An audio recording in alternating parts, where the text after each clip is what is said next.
मेरा नाम कुलदीप पांडे है, प्रदेश अध्यक्ष अखिल भारतीय जनसंघ पार्टी से उत्तर प्रदेश का।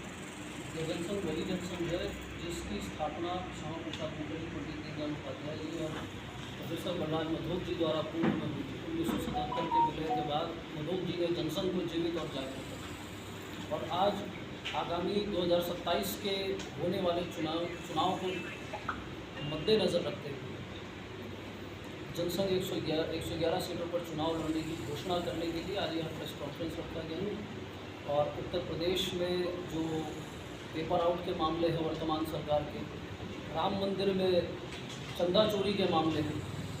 और ऐसे बहुत मामले उत्तर प्रदेश में ऐसे हैं जिन पर बोलने के लिए आज विपक्ष जो है शांत बैठा हुआ है। डर उसके अंदर, विपक्ष के अंदर व्याप्त है कि हमें जनता के वास्तविकता में जो किसानों के मुद्दे हैं उनको कैसे उठाना है, वो उठाने से कतरा रहे हैं। आज के समय उत्तर प्रदेश में विपक्ष मात्र जातिवाद फैलाने की नीतियों पर चल रहा है, विकास की नीतियों पर चर्चा नहीं कर रहा। आने वाले भविष्य में इस देश, इस उत्तर प्रदेश का भविष्य कैसे बनेगा, उन विषयों पर विपक्ष चर्चा नहीं कर रहा है, न पक्ष चर्चा कर रहा है। उस उद्देश्य से जनसंघ आने वाले भविष्य में आने वाले जो आगामी 2027 का जनसंघ चुनाव लड़ेगी, इसी घोषणा के लिए हम लोगों ने प्रेस कॉन्फ्रेंस कर रहे हैं। हम अभी पूर्वांचल में मेहनत कर रहे हैं, प्रयागराज, भदोही, जौनपुर और प्रतापगढ़, सुल्तानपुर इन क्षेत्रों से, कानपुर इन क्षेत्रों से प्रत्याशी हमारे कर रहे हैं।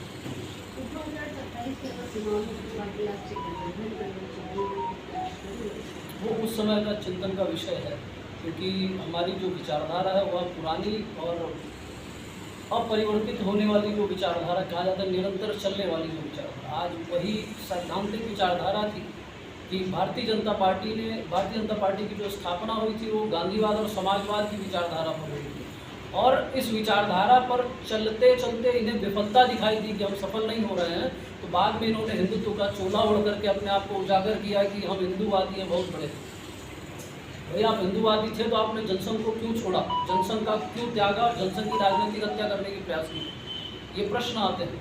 तो वही जनसंघ की जो मूल विचारधारा है, मूल रीति नीति सिद्धांत है, उन्हीं सिद्धांतों पर जनसंघ चलेगी और गठबंधन भी जो जनसंघ के सिद्धांतों पर रहेगा उन्हीं के साथ करेगी। अन्यथा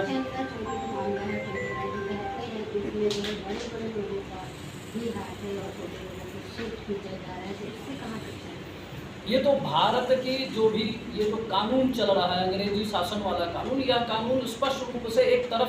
ताला लगाता है कि अपराधियों पर हम ताला लगा रहे हैं और दूसरी तरफ से यही कानून चाबी बना करके दे देता है कि ये ताला, यही चाबी है, इसको लगाइए और आप आज़ाद हो जाइए। और यह जनता को सिर्फ बरगलाने का तरीका है समाज में कि हम कानूनी कार्यवाही कर रहे हैं। लेकिन कई पेच ऐसे हैं कि जहां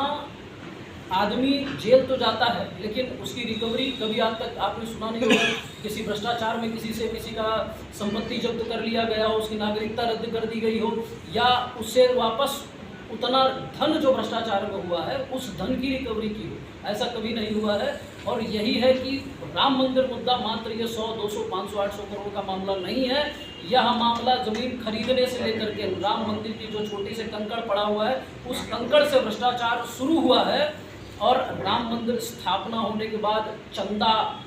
मिलने के बाद अब भी निरंतर भ्रष्टाचार चल रहा है। ऐसा नहीं है कि भ्रष्टाचार अभी राम मंदिर के मामले में जो धन का जो चोरी हो रहा है वो समाप्त हुआ, नहीं, अभी भी चल रहा है और यह 2000 से 2500 करोड़ का मामला है, छोटा मोटा मामला नहीं है।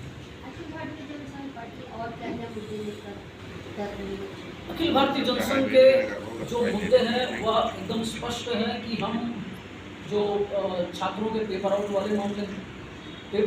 मामले में ये होता है कि हमने कानून बना दिया, अभी केंद्र में पारित हुआ है 10 करोड़ क्या कहते हैं जुर्माना और 10 साल की सजा, और ये ऐसे प्रावधान बनाए गए हैं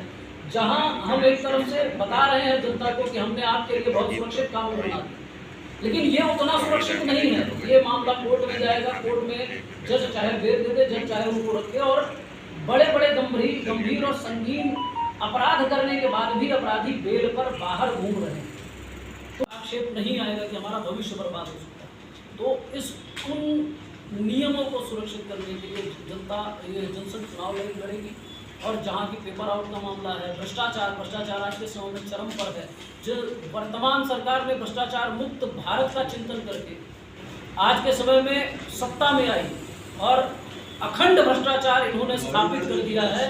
जो काम वास्तविकता में जनता कहती है कि जो काम पहले हम 10 रुपये में कराते थे 10,000 में करवा रहे हैं, भ्रष्टाचार का आयाम यह बन चुका है। लोग भ्रष्टाचार के विषय में बात करने से डर रहे हैं। लोगों में इतना भय है जितना पहले हिंदू डरा हुआ नहीं था, उससे ज़्यादा आज के समय में हिंदू डरा हुआ है। वर्तमान सरकार ने ये स्थिति देश की बना रखी है।